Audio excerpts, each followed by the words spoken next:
안녕하세요. 파산관제인 홍인필 변호사입니다. 이번 시간에는 파산 사건, 파산 관제 사건 최신 현황입니다. 최근에 어떤 경향이 있는지 한번 알아보는 시간입니다.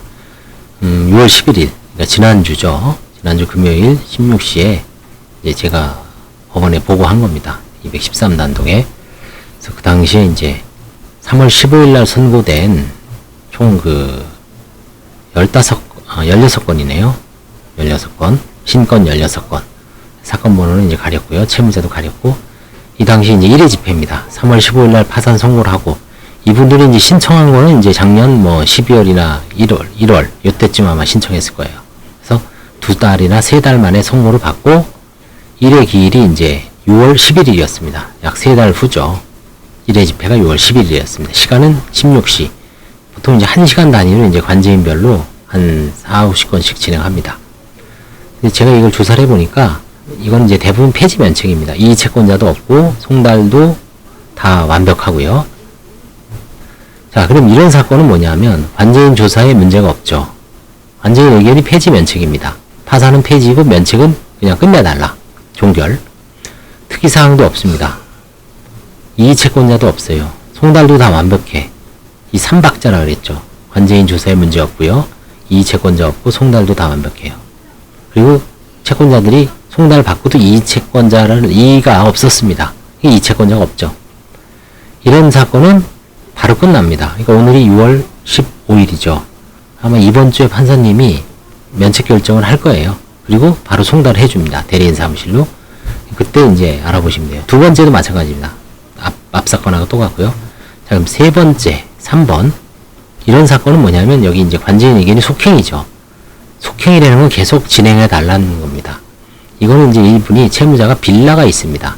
그래서 빌라가 경매 중입니다. 그래서 빌라 경매를 지위를 이미 경매이지만 채무자 지위를 승계합니다. 그래서 공탁금, 배당금이 있을 때는 그 교부도 관제인이 신청을 해서 근저당권, 별채권자한테 빼고 남은 금원은 관제인한테 교부해 달라고 신청을 하면 경매계에서는 관제인한테 주게 되어 있습니다. 이거는 무슨 이의 채권자는 없고요.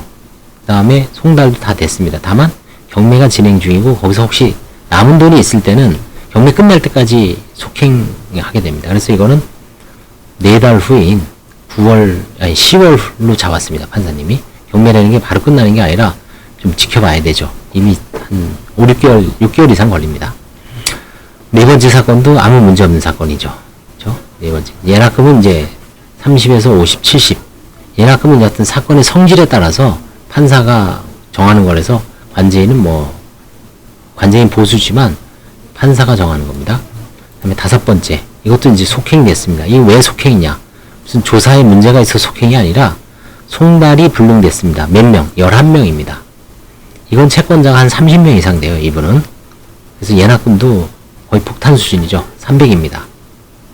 그래서 이분은 이 속행, 이 채권자 11명을 다 송달을 완료하려면 지금부터 시작을 한 1년 이상 걸립니다, 이게.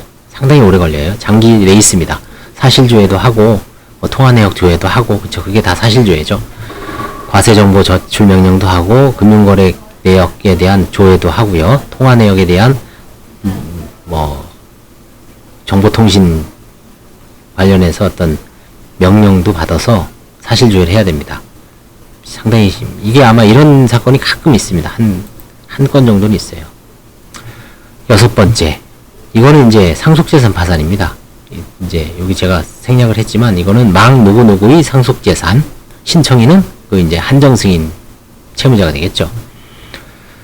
이거는 이제 예금이 있습니다. 이분이 아마 한 600인가 700을 남겨놓고 돌아가셨고요. 그 다음에 이제 자동차는 지금 시청에서 갖고 가서 지금 공매하려고 예정인데, 부천인가 어디 있습니다. 그래서 그걸 이제 돈을 찾아오든지 아니면 배당금 교부 신청을 해야 되는데, 근저당이 설정되어 있으면 근저당권자가 다 가져가죠. 그래서 이것도 이제 채권 조사 기일을 지정해달라고 했어요. 예금은 나눠줘야 되니까요. 그 다음에 7번째. 이것도 아까 똑같습니다. 경매가 있기 때문에 지위 승계를 했어요. 국민은행에서도 이의제기를 했지만 이의제기는 경매 끝나고, 자기네가 이미 경매권자거든요. 경매 끝나고 면책을 판정을 해달라. 이건 이제 돈이 나오면은 채권자들한테 갈 거고, 없으면 그냥 끝납니다. 8번째도 아무 문제 없죠. 폐지 면책. 예납금이 좀 셌네요, 이거는. 9번째도 속행입니다.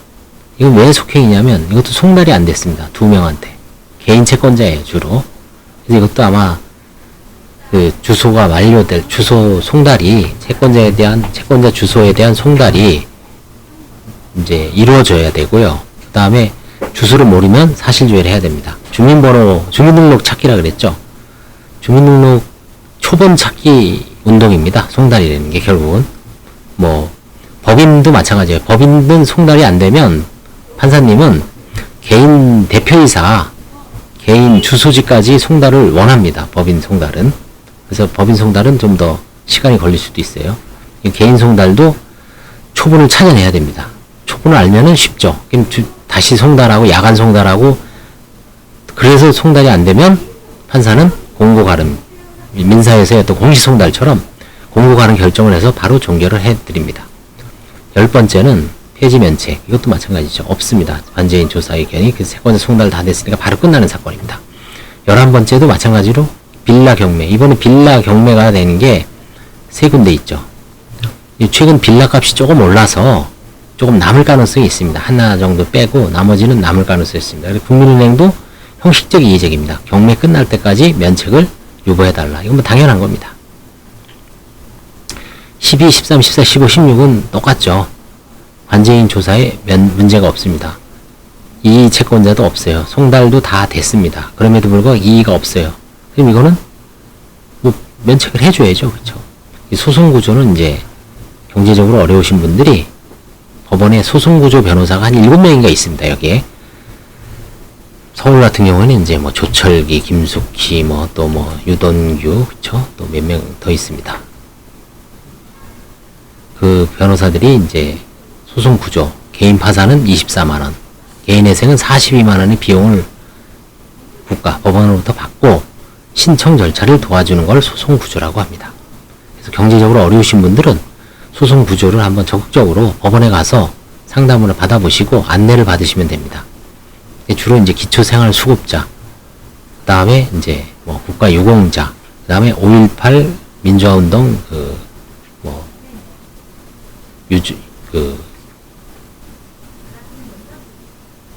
대상자, 그 다음에 또 뭐가 있죠? 150만원인가요? 월소득이 미만인 자. 소송구조는 이제 법률구조공단도 있지만 법원에서도 시행을 하고 있습니다. 이것도 마찬가지로 끝나는 사건이고요. 자, 그럼 이제 속행권은 뭐냐면 기존에서 계속 이어져 내려온 거죠. 이 선고일을 보십시오. 2020년 2월 10일 날 선고된 거 19년이면 벌써 2년 지났죠. 2년 지난 사건이 이제 끝나는 겁니다. 이건 이유는 종결면책이라는 거는 채권자들한테 돈을 나눠주고 끝난 거를 종결면책이라고 합니다. 그 다음에 폐지면책은